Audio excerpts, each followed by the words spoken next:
Well, it's not very often that in a really good spot for a buck cruising morning stand setup do we get a good tree.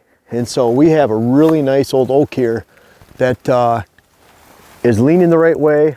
We can get into it, and we have a comfortable tree. So we're going to talk about this hot stand setup, and it's not just because it's a great tree.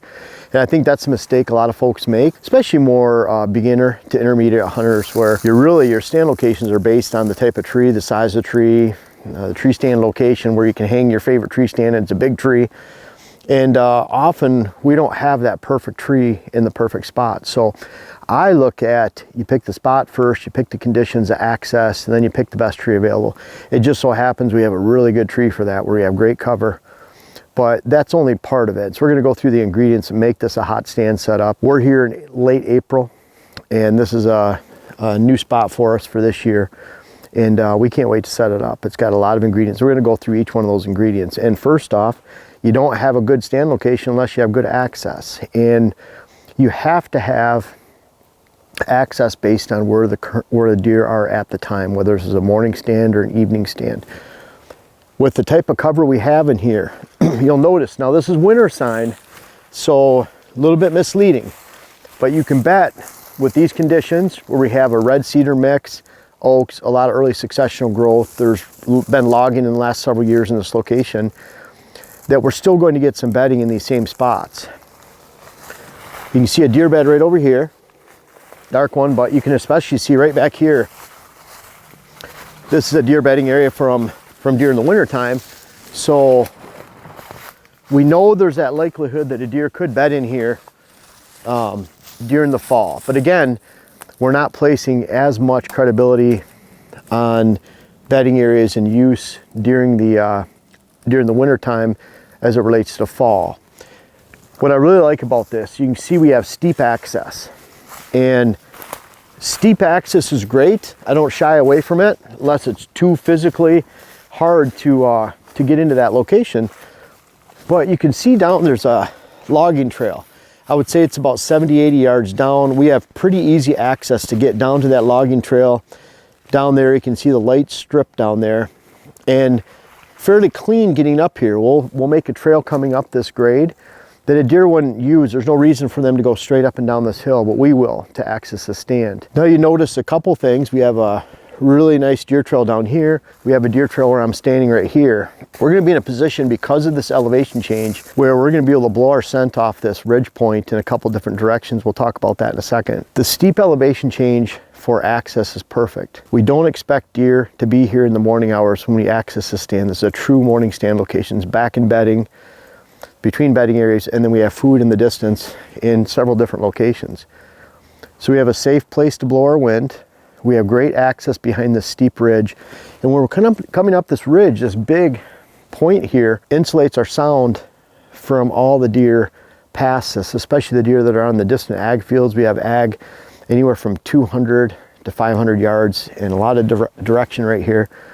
So we'll be able to come into this stand, use the earth to make sure the deer can't hear us. We're going through a non-deer area in the morning. We're coming up the steep face, and it's gonna be clean. So we come through here with clean boots. We use a limit shield we spray on.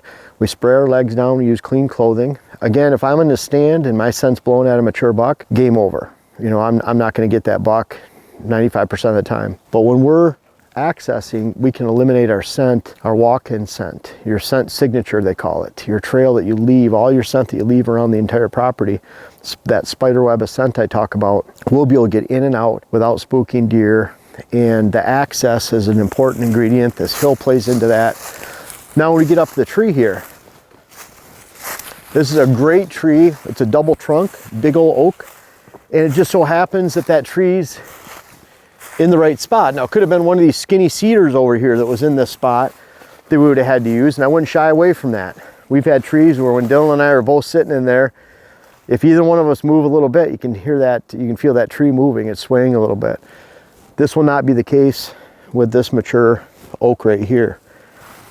The cool thing is when we get to this location, this way is east, southeast. So if we're blowing our scent from the northeast or east, it'll blow back over this hollow. The really cool part is northwest wind blows that way. With the elevation going down, we can expect with the morning thermals, they'll just blow right over this area. Deer won't smell us. We get to this location, we don't need anything to cover our scent because the stand location, our access, the position of the ridge system will take care of our scent. We won't have to worry about it all. And then again, we're taking care of our scent on the walk in with a clean trail walking in. We'll rake out some of the sticks and leaves and debris, so we'll be able to get in here pretty quick. But we're going to be able to watch some really cool portions up here. So we have a lot of cruising movement around this point. Deer coming from both sides and right down the middle. Now, you know, when I put a stand location in, I really like to focus on a mock scrape and potentially a water hole. A water hole is perfect back here because when bucks are cruising, it's dry. It's another 200 feet, 250 feet in elevation down to the stream below. They don't want to go all the way down to the stream, come all the way back up. So that puts us in a great position. So again, great access here, great tree that we just happen to have. Our wind and our scent is taken care of. And then we're looking at in here, really good location for a water hole. You can see the trunk right up there. The second trunk in is where we'll be sitting. We have a big trunk in front of us to cover us up. And then right where Dylan's at right here makes for a really nice spot for a water hole in this location. And then we have our second spot for a potential water hole. That is right back here. We have a shot in the middle. So we'll have 3 shooting lanes coming out here. You can see the trunk right back there. And we can put that water hole right here. Now I think, Dylan, you like this water hole location better. That's my pick. That's my vote. Yeah, and I think we'll end up putting it there. But there's a little bit of a lane coming up from downhill here. And I'm sure the deer come up here, turn left to right. We have trails crisscrossing up here. It's an X of movement across the end of this ridge in this point. A lot of deer trails crossing this side. There's one right here. And there's another one 5-10 yards down. But by putting that water hole up here, they don't have to come up here, turn left or right. They can just go straight to it. It's right at the top of the ridge. So water hole location here, which is where we'll probably put it. Dylan usually wins out. Right, Dylan? That's right. And then potential water location over there. But as you know, I like to add a mock scrape. So we have this branch hanging right here. Now we can't shoot to this mock scrape, but we can shoot on either side of it. So a buck would literally have to come in and leave straight out for us not to get a shot, and we find that doesn't happen very often. He's gonna turn left, right, maybe pass through, go over here and hit the water. Not bad that we can't actually see the scrape when we're at the stand because it's so close and point blank that it's hard for him to get in and out with us without us getting a shot in either of our lanes on either side. What I like about this branch right up here is we can hang a mock scrape, a vine, right down here, and we'll get rid of this tree. That scrape will hang about right here. So plenty of room away from where this stump would be after we cut it. But we'll clear this out and have a big earth dirt patch right here. We'll clear this little brush out here too. So we have that 3-4 foot scrape, and then we'll have the licking branch hanging down to about waist level. We'll use about a 5-foot vine in this location because it's going to be attached to a branch. It's not too far up. And then what I love about this is very hidden potential camera location right back here. This trunk will be just about as wide as the camera, which is a good thing, but we have lots of cover around it. So by the time this tree's already angled the right direction too, it's angled down like this. So we'll be able to put one of our X's cameras right here, probably one of the renders, so we can actually use the cell camera. We'll put it right here. We'll be able to see this mock scrape, and then on this side back here, we have a perfect backdrop. We have a lot of dark color with a cedar. So for that camera right here, we're probably about 15-16 feet. 20 feet back, we have this good backdrop, so we'll get a lot of great pictures here. I told Dylan right now, like, I wish we'd have brought a saw and the rake so we could actually make a mock scrape and get a camera out here, because I know as soon as you make it, even though it's the end of April, bucks will start hitting it, and we'll be able to monitor and inventory the bucks in this location. But that's not all. We have the great access where we're using that hillside. You're using a non-invasive, low impact access, even if it's in flat deer country. We have a perfect location for a mock scrape, which is critical. Camera location, since we have that mock scrape, will tell us everything about the deer in this area. And then we'll be able to put this water hole right over here. What I really like about this is this starts to slope down into a steep ravine. This is an area we can't hunt. We can't get in there without spooking deer. We'll have a giant food plot over there, and then we'll have 2 complementary food plots over here that are about a ½ acre, 3/4 acre in size. We have about a 2 acre food plot over there. So we're coming in between, in the middle of the cover, because we can use that steep ravine in the morning where deer aren't down in the bottom of the hollow for any reason when we come in the morning, then we'll be able to get in this location. Already great bedding and movement here, but you can see we have a lot of birch in here. We have a lot of junk timber that we can cut out and really work in our bedding area as it extends back in this flat. And I would look at that bedding area as being 50 yards away, 30 yards away where it starts, because again, we're coming in here in the dark when deer are not bedded in that location. I doubt they're going to bed right up on top of this point. And so we'll be able to come in and potentially get out of this location without spooking deer if we want to get out at 11 or 12, you know, in the late morning, 1 o'clock, and early in the afternoon.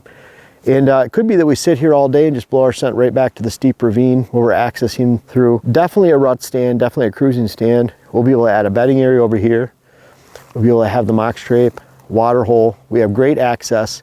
And it just so happens we have a good tree to choose from where it can hide Dylan and I in here, or Dante if he's filming for camera or gunner. And then while we're there, we'll be able to hide our scent and blow it off. And you can kind of see the end of this point where the hollow that goes out here in the ridge system, it just drops off completely. So as long as we're sending our scent this way, off the downhill slope in the morning hours with the rising thermals, or we're sending it this way, we're going to be safe here. So it's a very narrow window where we could get caught. We really need, in this location, it'd have to be about an southeast wind that would blow right back up into this flat up on top for us to spook deer. So we have a lot of wind, probably 200 and some degrees of wind direction that we could actually use to stand from. We can monitor this location easily with the mock scrape, trail camera, water hole next door, great access. Those are the ingredients we have.